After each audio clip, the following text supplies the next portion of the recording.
The letter arrived on a Tuesday, which Eleanor had come to regard as Hadley's preferred day for unpleasantness.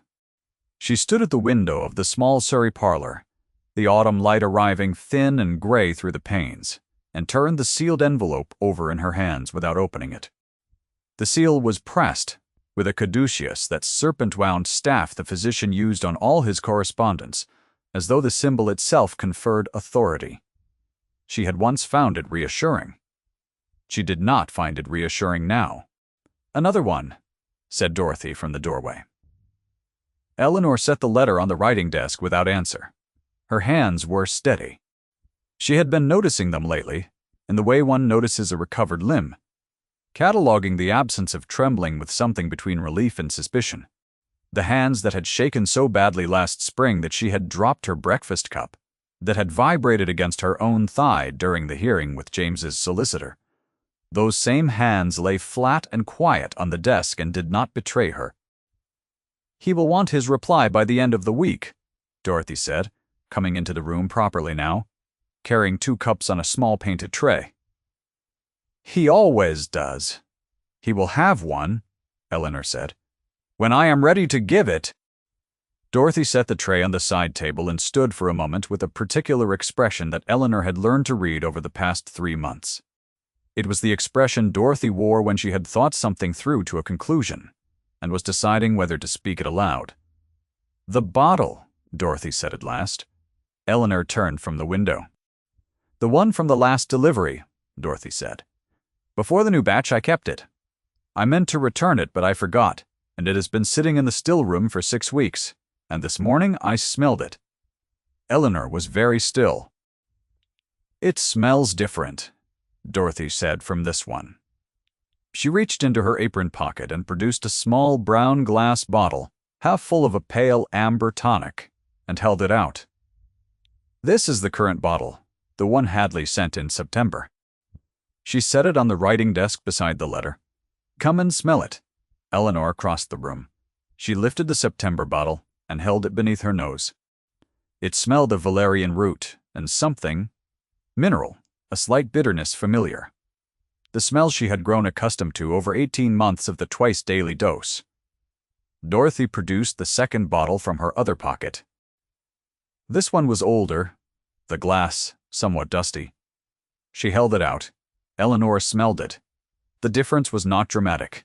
It was not the difference between rose water and vinegar. It was the difference between one stream and another that ran through slightly different earth. A mineral shift. A faint additional note beneath the valerian, something she could not name, something that had not been there before. She stood holding both bottles, one in each hand, and the autumn light came through the gray window, and the letter from Hadley sat sealed on the desk between them. "You kept it," Eleanor said. "I kept it," Dorothy said. "I do not know why." "I did not know I would need a reason." Eleanor set both bottles down with the careful deliberateness she had taught herself over these months, the deliberateness of a woman who had been accused of volatility and who now moved through her own rooms as though someone were always watching and judging the quality of her composure. She had been 23 when she married James Ashcroft, the 5th Duke of Renmore, in the chapel at Renmore Park, on a morning in late March with the first crocuses still barely resolved from the frost. She had been, she supposed, what the season called a good match, the daughter of a respectable family, well-educated, even-tempered, with a modest dowry and no encumbering drama. She had liked him. That was the thing she still returned to, when she permitted herself to return to it at all. She had liked him genuinely, in the private way that survived the formal courtship and the settlements and the ceremony itself, and the first year of building a household together. He was not warm, not precisely. He was contained. His warmth expressed itself in small specific acts. A book left on her pillow when she had mentioned wanting to read it. A footman stationed at the bottom of the stairs on cold mornings with a shawl she had not asked for. The way he always stood at the edge of whatever room she was in, as though he were keeping some careful private account of where she was. She had learned to read him. She had believed she understood him. The symptoms began in the second winter of their marriage, trembling first, a fine tremor in her hands that the maid noticed before Eleanor did. Then came the nights. She would surface from sleep in a state of terrible conviction that something was wrong, that something was burning, that a child was crying, and would find herself at the window of their shared bedroom with no memory of having risen. James woke one night to find her at the glass, both palms pressed flat against the cold pane, speaking words she could not later recall having said. He had taken her by the shoulders and turned her gently, and she had not known him for 3 full seconds. That had frightened them both. Hadley had been recommended by a colleague of James's at his club, a man of good family and impeccable credentials, and he had arrived at Renmore in March of the following year, with a leather bag and a manner of authoritative compassion that Eleanor had found, at the time, reassuring. He asked her questions with grave attention. He observed her for 3 days. He prescribed a tonic, twice daily, and told James that the condition, while serious, was manageable, provided the regime was adhered to and the patient was kept from excessive stimulation. She had adhered to the regime. The symptoms had worsened. By the following autumn, she was losing hours from her days. She would sit down to write a letter and surface from a kind of gray fog to find the afternoon gone and the letter unwritten, her right hand cramped around a pen that had scratched nothing but repeated half-circles across the page. She dropped things. She wept, for reasons she could not identify. Twice she said things in company that she had no memory of having said, things that were reported back to her by Hadley with a careful expression of sorrow and the suggestion that James might wish to reconsider her social engagements. James had been worried. She knew that. She had seen the worry in him, even through the fog of those months, the way he stood a little closer at dinner, the way he watched her hands. He had also consulted Hadley, who had explained with calm professional authority that the condition was progressive and that what Eleanor presented as lucid was itself a symptom of the disorder's insidious nature. The banishment, when it came, was not cruel in its form. It was presented to her as a period of recuperative quiet, a removal from the stimulations of London and Renmore Park to this smaller property in Surrey, where she might rest. James had stood in the entrance hall at Renmore with an expression she could not read, and she had said to him, "I am not mad, James," and he had said, "I know you believe that." And she had understood that the conversation was over. If you have ever sat with a story that does not end where you expected it to, if you have wondered whether quiet courage can still matter when no one is watching, please stay. What Eleanor did next was everything. In Surrey, she did not descend into the quiet horror that her banishment seemed designed to produce. She recognized, after the first terrible fortnight, that she had a choice. She could accept the verdict that had been passed on her, or she could be, as precisely and consistently as possible, herself. She rose at 7. She kept the household accounts with meticulous accuracy. She read Cowper, Gilpin, A History of Natural Philosophy. She found in the small library that had belonged to the previous tenant. She walked each morning in the lanes, regardless of weather. And the neighbors who had been warned to expect something alarming found instead a woman who spoke clearly and remembered their children's names. There was a woman in the village, the wife of a laborer, who could not afford the apothecary's fee for her husband's persistent cough. Eleanor learned of it from Dorothy's morning errands. She wrote to Mr. Goopa. Elias Thorpe, the village apothecary with whom she had transacted small business since her arrival, and arranged for the husband's treatment to be billed to her own household account. She asked Dorothy to say nothing about it. There was no audience. There was only the fact completed quietly and put away. Thorpe had been surprised and grateful, and had thereafter treated Eleanor with the careful attention of a man who has had to recalibrate a prior assessment. She had filed this away without knowing yet that she would need it. The tonic she had continued to take as prescribed twice daily, because Hadley's letters insisted on it, and because she had not yet, in those early months, found a footing from which to refuse. It was Dorothy who noticed first. Dorothy had been keeping the household's medicinal supplies with a housekeeper's precision, and it was Dorothy who had preserved the older bottle. And it was Dorothy who stood in the parlor on that gray Tuesday morning and told her simply, "It smells different." Eleanor spent the afternoon sitting with both bottles on the table before her, saying nothing, thinking very carefully. She had not been mad. She did not believe she had been mad. She had doubted herself, though, which she now understood was not the same thing. The doubt had been the most insidious part of the illness. A creeping sense that her own perceptions were not reliable, that the fog she moved through was her, was the inside of her, was what she was. She had almost believed it. She had been, for 2 or 3 of those months, on the verge of consenting to the verdict. She did not consent. She understood. Now. Sitting with the 2 bottles, why someone would... She was still sitting there when Dorothy told her that a carriage had arrived at the gate, and that it bore the Renmore crest. James came into the garden because Eleanor was not in the house. Dorothy had said, with the careful neutrality of a woman managing a difficult social situation, that her cousin was in the garden, and had not offered to fetch her. The implication was that the Duke of Renmore was capable of walking 30 feet across a November lawn unassisted. He was. Eleanor heard his footsteps on the gravel path, and did not look up. She was on her knees beside the last of the autumn border, deadheading the stems with a small pair of scissors, and Dorothy's young niece, Arabella, aged 6, was beside her with a basket collecting the seed heads Eleanor cut. "This one," Eleanor said quietly to Arabella, "will be larkspur in June." Arabella held the stem up and squinted at it with the grave scrutiny of a child convinced that the right examination will reveal the flower inside the dry brown thing. "How can you tell?" Arabella said.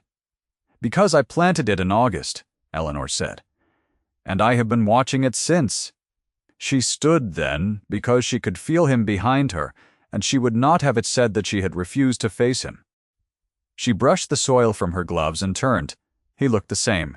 That was the first thing she registered, and she did not know why she had expected otherwise. He was the same height, the same width across the shoulders, the same controlled stillness that she had spent 3 years learning to read. There was something around his eyes that she did not quite recognize. A pressure, or perhaps an absence. "Your Grace," she said. He said nothing for a moment. He was looking at her with an attention she recognized, the same quality of observation she had seen across dinner tables and at the edges of ballrooms, that careful private accounting. "You look well," he said at last. It was the wrong thing to say, and she thought he knew it the moment he said it. She said nothing to help him. "I had a letter from Hadley," he said. "He mentioned he had not received a reply from you this month." "I have been composing my reply with care," she said. James was quiet again.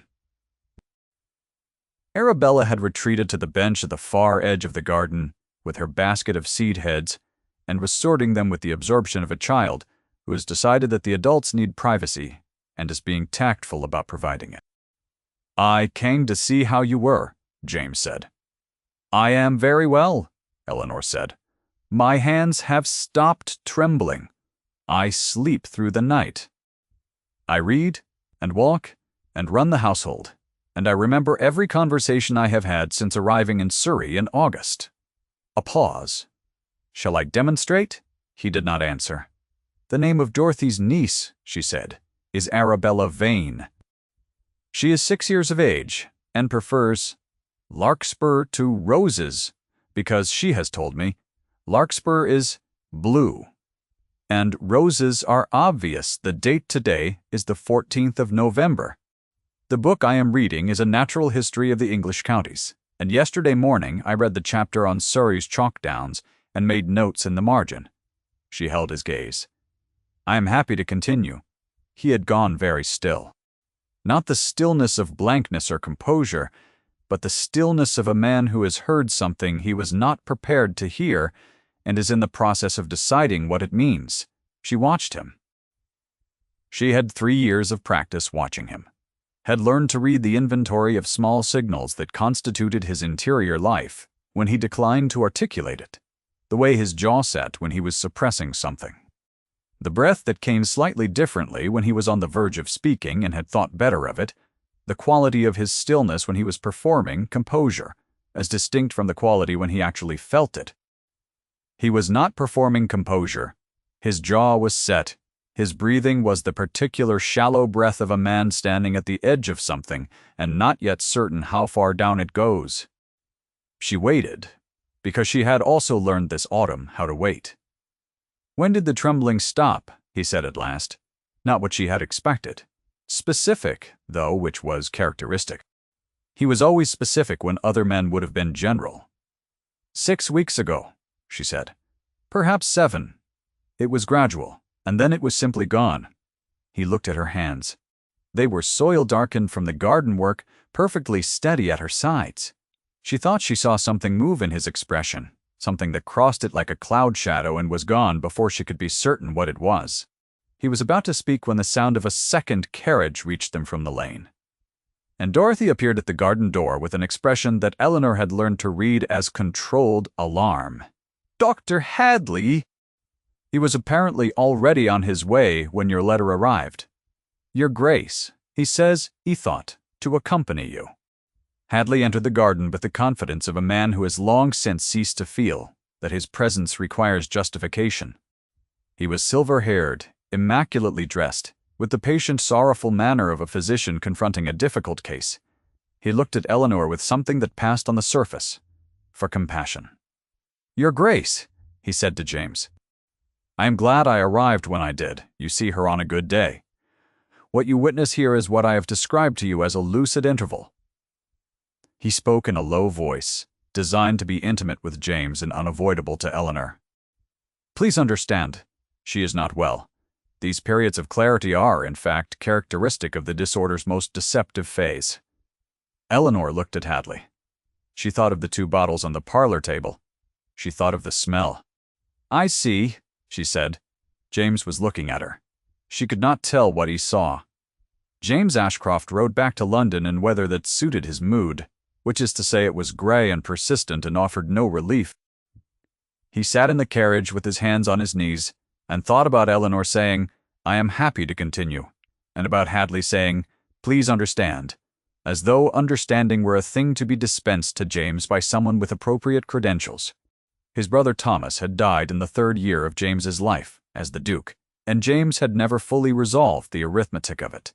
He had been at his club when the first message came. A mild fever. Nothing serious. He had sent word that he would attend the following morning if the fever did not break. It did not break. The second message arrived 18 hours later.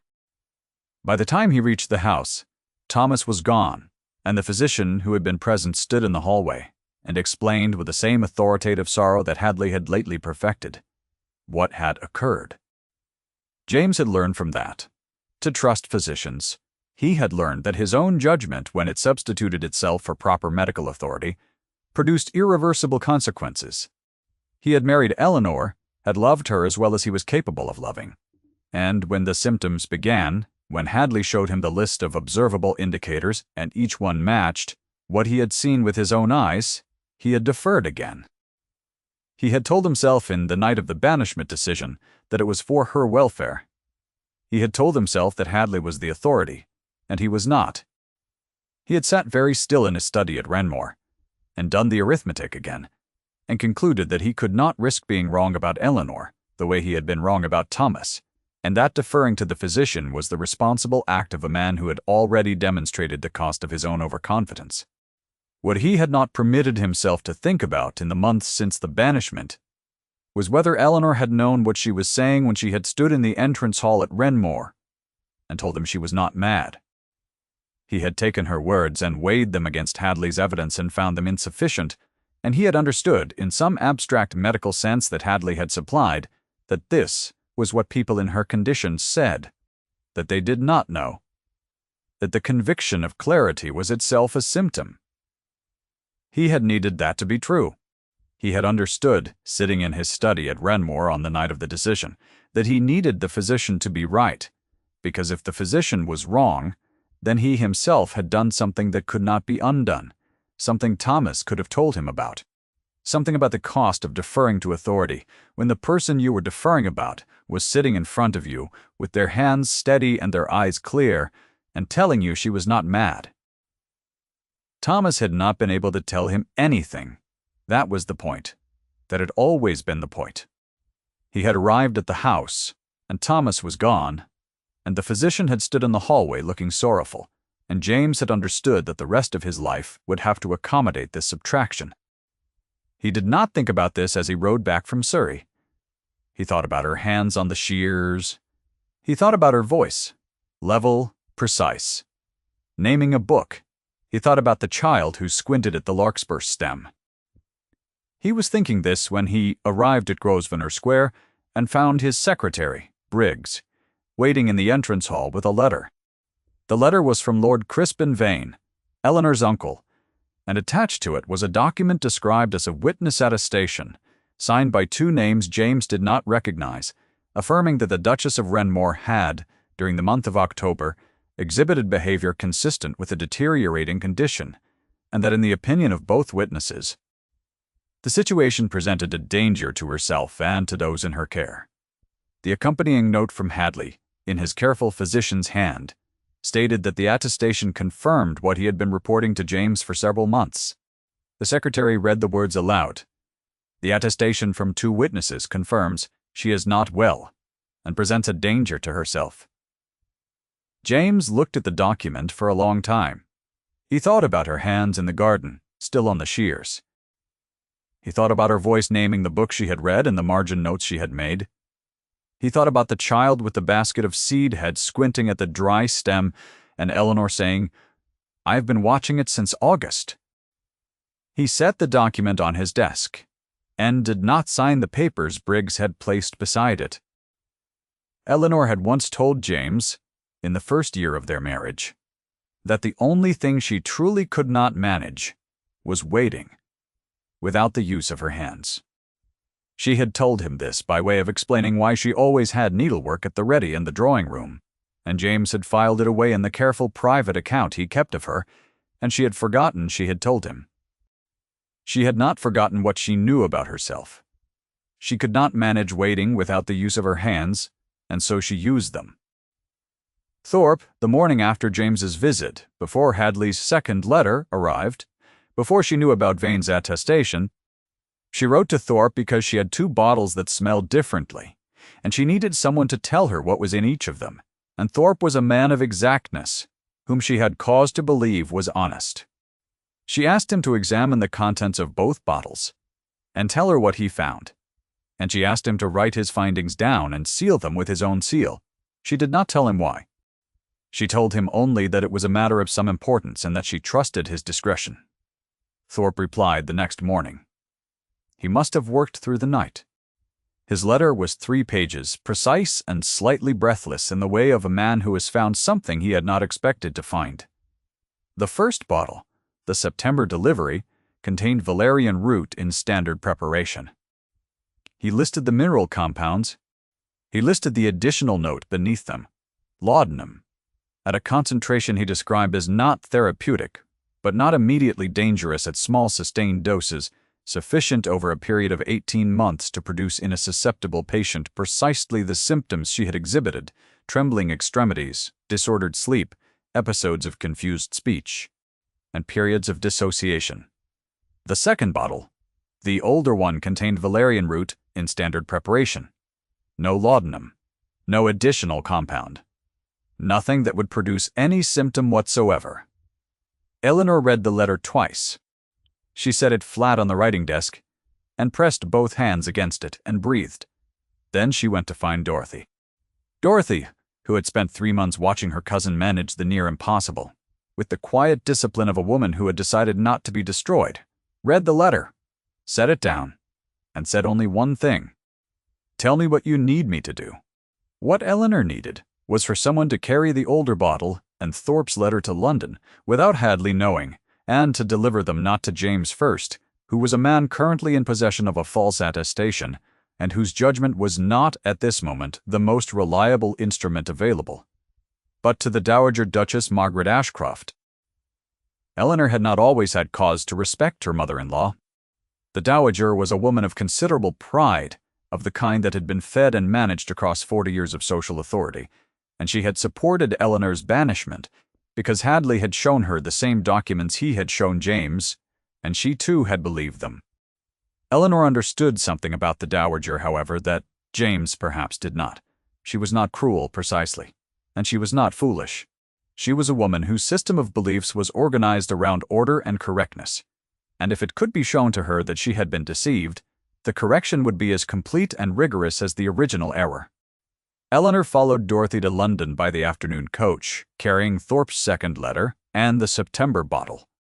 She told Dorothy to go ahead and to gain admittance on the grounds that she carried information of material importance regarding the Duchess of Renmore. She told Dorothy to say nothing further until Eleanor arrived. She arrived at Grosvenor Square at 4 in the afternoon and was refused at the front door by a footman who had instructions, and entered through the back, through the kitchen, with the composure of a woman who had spent 3 months learning to behave as though someone were always watching. The Dowager's drawing room held, that afternoon, more people than Eleanor had anticipated. James was there. He had apparently arrived an hour earlier with the same instinct, the same refusal of the papers, and had come to his mother, not with certainty, but with a kind of fractured doubt that had driven him out of Grosvenor Square and back to Berkeley Street without knowing quite what he was doing. Hadley was also there. The Dowager had summoned him when James arrived, as she always summoned the relevant authority, because she was a woman who believed that proper procedures produced correct outcomes.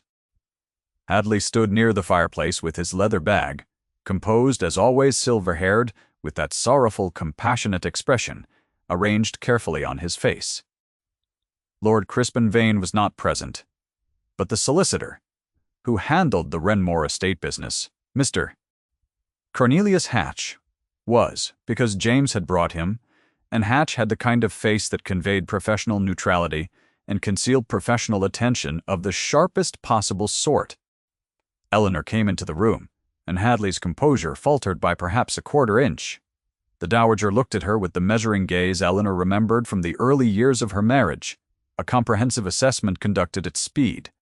"You were not expected," the Dowager said. "No," Eleanor agreed. She set the September bottle on the low table between them. She set Thorpe's letter beside it. She looked at the Dowager and not at James, because if she looked at James, she was not certain she could continue to speak clearly. And she needed to speak clearly. "I have had the contents of this bottle, which was prepared by Dr. Cofter, Hadley, and delivered to me in Surrey in September of this year, examined by Mr. Elias Thorpe, apothecary, of whom your Grace is perhaps aware." The Dowager's eyes moved to the bottle, then to the letter. "Mr. Brace, Thorpe's findings are recorded there in his own hand and under his seal," Eleanor said. "The bottle contains valerian root in standard preparation and laudanum at a concentration which, in his professional estimation, would produce over a sustained period of 18 months, in a patient of my constitution, exactly the symptoms with which I was presented to this family as evidence of a disordered mind." The room was very quiet. Hadley said, his voice smooth, "Your Grace, please. This is precisely the kind of elaborate narrative construction that I have documented as characteristic of her condition, and I must insist, Mr. Thorpe." Eleanor said his name calmly. "The apothecary. He has been established in the village of Ashton since 1804. He has served on the parish vestry for 11 years. His father was apothecary before him. He did not know, when he examined the bottles, why I was asking him. He knew only that I was a woman who had paid for a sick man's medicine without asking to be thanked for it, and he was willing to do me a careful and honest service in return." She looked at Hadley then. She let him see that she was not frightened, and had not been. Not today. Not for several weeks now. Not since the fog had cleared. "If you would like to refute Mr. Gaboulet Thorpe's findings," he said, "I would suggest you be very precise about the grounds." Hadley was silent. Hatch, the solicitor, reached forward and lifted Thorpe's letter from the table and read it with the careful lateral motion of a man reading for legal implications. When he set it down, his face told the Dowager something that words would have taken longer to convey. The Dowager looked at her son. James was standing very still in the way Eleanor remembered. That accounting stillness, but it was different. Today, the thing around his eyes that she had not been able to name in the garden was clearer to her now. It was grief, and it was not new. And it was not only about her. He crossed the room. He stood in front of Eleanor and his hands were at his sides and he did not reach for her, but he was close enough that she could hear him breathe. "Eleanor is my wife," he said. His voice was level, the words carrying the weight of a man who had located a truth and was not going to permit anyone else to define it for him. She was never mad. The room absorbed this in silence.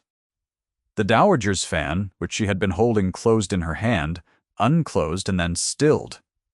She looked at Hadley with an expression Eleanor had never seen her deploy before. The expression of a woman revising a very long-held account. "Get out of my house," the dowager said to Hadley, "and do not come back." It was not theatrical. It was not vindictive. It was the tone of a woman correcting an error with the same rigor she had applied to making it. And Hadley, who had spent 20 years cultivating people who confused authority with competence. Hatch took detailed notes. The involvement of Eleanor's uncle in the arrangement was a matter, he said, for further legal consideration. And there were documents to be drawn and examined, and there would need to be a period of careful procedural work before anything was formally resolved. James listened to this with the focus of a man who has decided to trust his own judgment and has not yet determined how to handle the shame of having let it lapse for so long. None of this was the redemption. The redemption was smaller and quieter than that.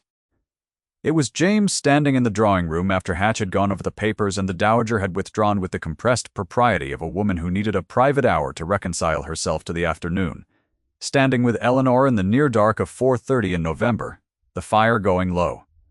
And he said it plainly. "I was wrong.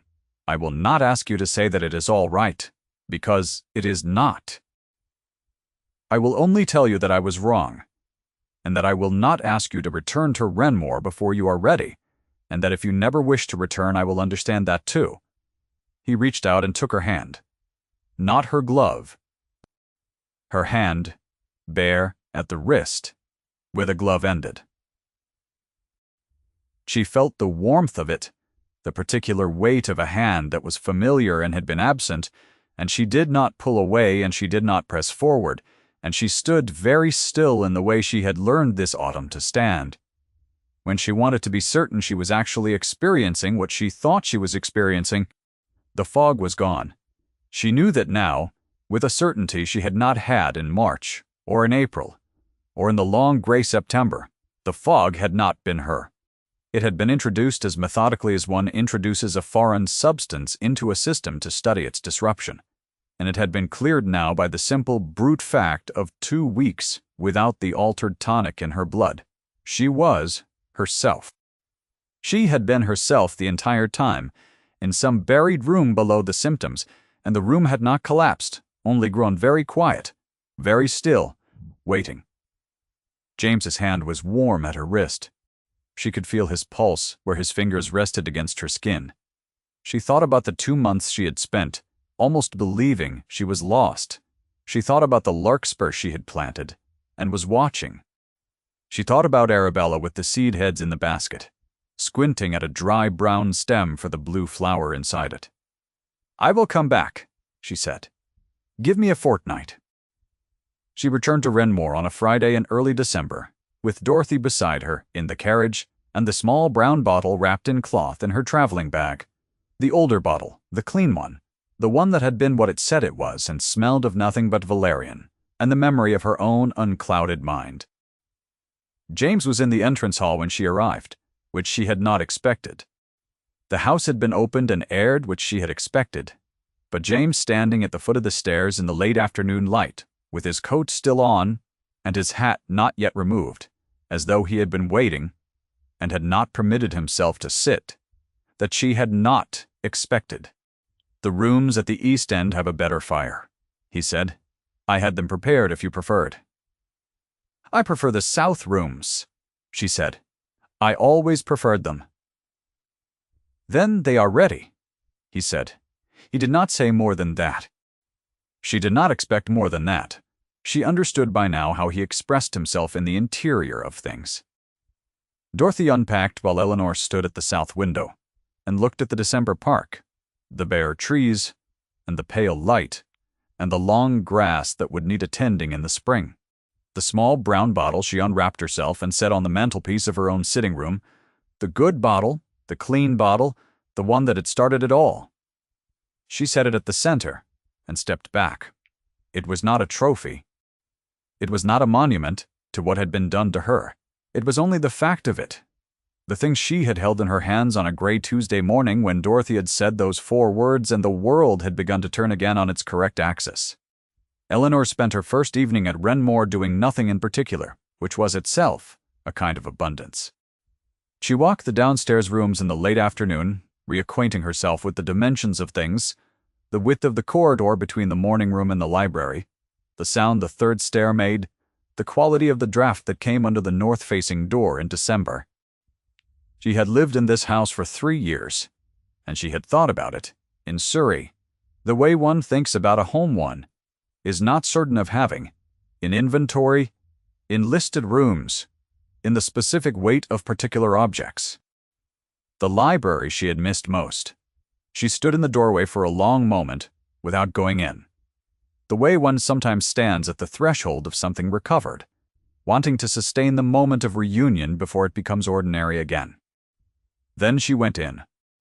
The fire had been lit there too, and the books were where they had always been, and on the small table beside the chair she preferred. Someone had set a copy of the Natural History of the English Counties, the same edition she had been reading in Surrey. She did not know whether James had placed it there or whether someone in the household had been instructed to, and she found that it did not matter. It was there. It was a small, specific act that she recognized and knew how to read. James appeared at the door of the sitting room in the early evening when the fire had been lit and the light had gone to a deep winter blue outside the window. He looked at the bottle on the mantelpiece. "Thorpe's report has been filed with Hatch," he said. "Vane's solicitors have been notified. It will take time, but it will be resolved." He paused. "Hadley will not practice here again." Eleanor nodded. She had known this, most of it. "The East drawing room," James said after a moment, "has the pianoforte. You have not played since February." She had not played since February. She had not permitted herself to think about it because the pianoforte at Renmore belonged to the life she had been told she had forfeited. "I know," she said. He looked at her for a long moment, the accounting look, the look that she had spent 3 years learning to read, and 8 months missing, the way you miss a language you have not spoken. Then he said very quietly, "Would you like to play?" They walked together through the corridor to the East drawing room. The pianoforte was where it had always been a little out of tune from neglect, and Eleanor sat on the bench and lifted the lid and set her hands on the keys. And the sound that came out was imperfect and familiar and entirely her own. James sat in the chair at the edge of the room, the one he had always preferred, and listened. The fire burned. The December dark pressed soft against the windows. Outside in the kitchen garden, under a light covering of frost, the larkspur she had planted in her mind before she was ready to plant anything, yet waited, patient and certain, for spring. If Eleanor's story stayed with you, leave a thought in the comments below. These stories exist because you keep watching, and I am grateful for every one of you who stays until the end.